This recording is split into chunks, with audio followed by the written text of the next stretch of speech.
হাসিনা যেইভাবে দেশটাকে পৃথিবীর মাঝে বাংলাদেশকে একটি উল্লেখযোগ্য দেশ হিসাবে, স্বাধীন সার্বভৌম দেশ হিসাবে, উন্নয়নশীল দেশ হিসাবে যেইভাবে আমাদেরকে মাথা উঁচু করে দাঁড় করেছিলেন, ইনশাআল্লাহ তারেক রহমানের নেতৃত্বে আমরা আবার এই দেশটাকে পৃথিবীর মাঝে মাথা উঁচু করে দাঁড়াতে চাই।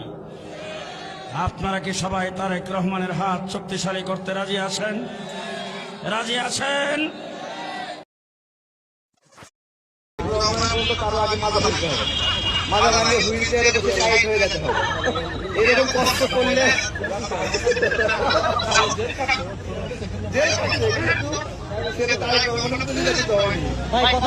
শুনতে চাই আমরা। না না, শফিকুর রহমান সাহেব যদি তারেক রহমানের মতো প্রোটোকল চায়, তাহলে তারেক রহমানের যেরকম মাজা ভাঙা হয়েছিল তারও এরকম মাজা ভাঙতে হবে। আর বিভিন্ন ঝুঁকিতে কেন ছিল তাকে বুঝতে হবে। অন্যান্য প্রোটোকল পাইতে চায়, তাহলে তারেক রহমানের পর্যন্ত তারও আগে। আপনি যেই পথে গেছেন, আপনার রাজনৈতিক ক্যারিয়ারের কবর রচনা করেছেন। আপনি বিএনপি করেন, বিএনপি করতে চান, তারেক রহমানের সিদ্ধান্ত মানেন না, এগুলো আমরা জানি না। দুইবার আপনাকে গুলশানে দেখেছে, আপনি তারেক রহমানের চেয়ে বড় নেতা হয়ে গেছেন, তারেক রহমানকে মানেন না। বাপে পুতে সম্পর্কে মনে মনে বলতেছি, তোরা এক আঙ্গুল দিয়ে কাম করি ফেলাইতেছিস, আমরা 2 আঙ্গুল দিয়ে শিখছিলাম, তোরা বেটা জারগু এক আঙ্গুল দিয়ে বিশ্ব ক্রিকেটে গিয়ে মারি দিবি। কমিশনার নিয়ে কথা বলো মিয়া, তোমার বাপ, তোমার দাদা, তোমার 14 গোষ্ঠী সারা জীবনে তোমার এলাকায় একটা মেম্বার হইতে পারে না। হাসিনার যেরকম বিদায় করেছি ষড়যন্ত্রকারীদেরকে, আর মোটর বাহিনীদেরকে, এই গুপ্ত সন্ত্রাসীদেরকে ইনশাআল্লাহ আর ঠিক একইভাবে বিদায় করব। তোমরা লোক তো কম না। ব্রাহ্মণবাড়িয়া নিউজ, সংবাদে সারাক্ষণ। ব্রাহ্মণবাড়িয়া শহর মফস্বল না, ব্রাহ্মণবাড়িয়া অনেক বড় শহর, অনেক বড় শহর। খুব আনফর্চুনেট যে ব্রাহ্মণবাড়িয়া বাংলাদেশের মনে হয় সবচেয়ে বড় শহর, যেখানে একটা মিলিটারি ক্যান্টনমেন্ট নাই, একটা মেডিকেল কলেজ নাই, একটা ইউনিভার্সিটি নাই। ব্রাহ্মণবাড়িয়া একটাই যেখানে মনে হয় ডজনকে ডজন সেক্রেটারি এখান থেকে জন্ম নিয়েছে, কয়েক মানে হাফে ডজন বা তার চেয়ে বেশি পাওয়ারফুল মিনিস্টার এখানে এসছে। দেখেন আপনার একটা ভালো ইউনিভার্সিটি, ভালো একটা মেডিকেল কলেজ তো থাকা উচিত ছিল। এত লোক তো কম না। 2000 একজন বললেন যে 2022 সালে আপনাদের পৌরসভাই ছিল 2,64,000, তো এখন 2026, এখন তো 3-4। মুক্তিযুদ্ধের পূর্বে যে একটা সরকার গঠিত হয় পাকিস্তানের, সেই সরকারে সে একটা বক্তব্যে বলল জামাত থেকে একজন মাত্র সেই সরকারে ছিল। সেই আবার আরেকটা বক্তব্যে বলল জামাত থেকে 2 জন বক্তব্য। তার নিজের কথা দ্বারাই সে নিজে মিথ্যাবাদী প্রমাণিত হচ্ছে। জামায়াত ইসলাম বাংলাদেশের ইতিহাসে বিএনপি জোটের বাইরেও আরেকবার ক্ষমতায় ছিল। 71 সালে পূর্ব পাকিস্তান প্রাদেশিক সরকারে জামাতের 3 জন মন্ত্রী ছিল। 3 জন না ভাই, 1 জন। আপনার কাছে কাগজ আছে, আমার কাছে আওয়ামী লীগের ছিল 3 জন, মুসলিম লীগের 5 জন, জামাতের 1 জন। মালিকের মন্ত্রী সবাই 5 জন ছিলেন মুসলিম লীগের মন্ত্রী, 3 জন ছিলেন আওয়ামী লীগের মন্ত্রী, পিডিপির মন্ত্রী ছিলেন 3 জন, আর 2 জন ছিলেন কার? জামাত ইসলাম। কিন্তু এমন ভাবে আত্মবিশ্বাস নিয়ে দলিল সামনে করে বলে যে না, এটা অবশ্যই সত্যি হওয়া উচিত। আরেকটা জায়গায় দেখেন, একটা বক্তব্য আপনাদেরকে এখানে শোনাই। এরপর ওনাকে আমি বলবো, উনি ভদ্র মানুষ, সজ্জন মানুষ। ঢাকাবাসীর সবচেয়ে যদি একজন ভালো মানুষ থাকে সেটা হলো মির্জা আব্বাস ভাই।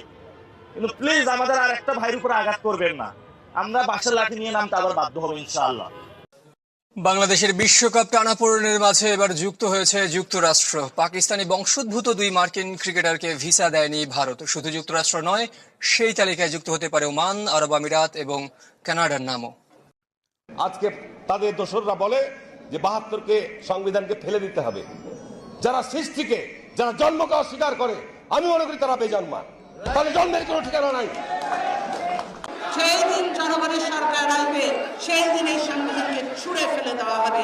এই সংবিধান 3-4টা দিয়ে তার মধ্যে মৌলিক 2টার কথাই শুধু বলি। কত বড় গণতান্ত্রিক দল বুঝবেন আপনি? এটা বিএনপি কি আছে? এই দুইটা বিএনপির বিএনপি নোট অফ ডিসেন্ট এই দুটাই পার্টিকুলারলি আছে কিনা আমি জানি বিএনপির আরো অনেকগুলো আছে বিএনপির এই দুটাতেই আছে বিএনপির বিএনপি জামাত এখানে একমত না না এই যে বিএনপি কথাটাই না এখন কেন আনলেন কেন আনবো না আমার কথা শেষ করতে দেন না এটা খুবই খারাপ আমরা তো সব পক্ষ খুবই খারাপ কাজ করছেন আপনি না না রনি ভাই আমরা সব পক্ষের No! কথা বলতে হবে একদম আমার কথা শুনেন আপনি না আমাদের তো বলতে হবে ন্যারেটিভ তৈরি করার চেষ্টা করবেন না বাপে পুতে সম্পর্কে মনে মনে বলতেছি তোরা এক আঙ্গুল দিয়ে কাম করি ফেলাইতেছিস আমরা 2 আঙ্গুল দিয়ে শিখছিলাম তোরা বেটা 4 গুয়ো এক আঙ্গুল দিয়ে বিশ্ব ক্রিকেটে গিয়ে মারি দিবি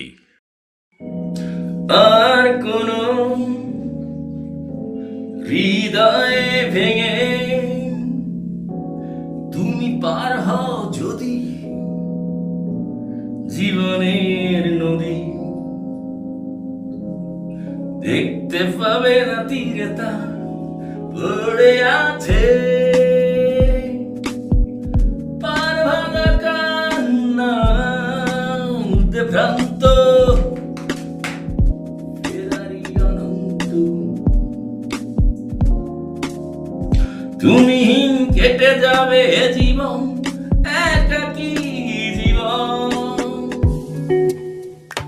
কিছু না কিছু তো মরে পড়বে তুমি কেটে যাবে জীবন একাকী জীবন কিছু না কিছু তো মরে পড়বে জানি শঙ্খ চিলের মতো তুমি থাকবো আমিও স্মৃতিতে মগন কেন জানি মন মানে না বাঁধন আর কোন হৃদয় ভেঙে তুমি পার হও যদি জীবনের নদী দেখতে পাবে না তীরে তা পড়ে আছে পার ভাঙা কান্না উদ্ভ্রান্ত ফেরারি অনন্ত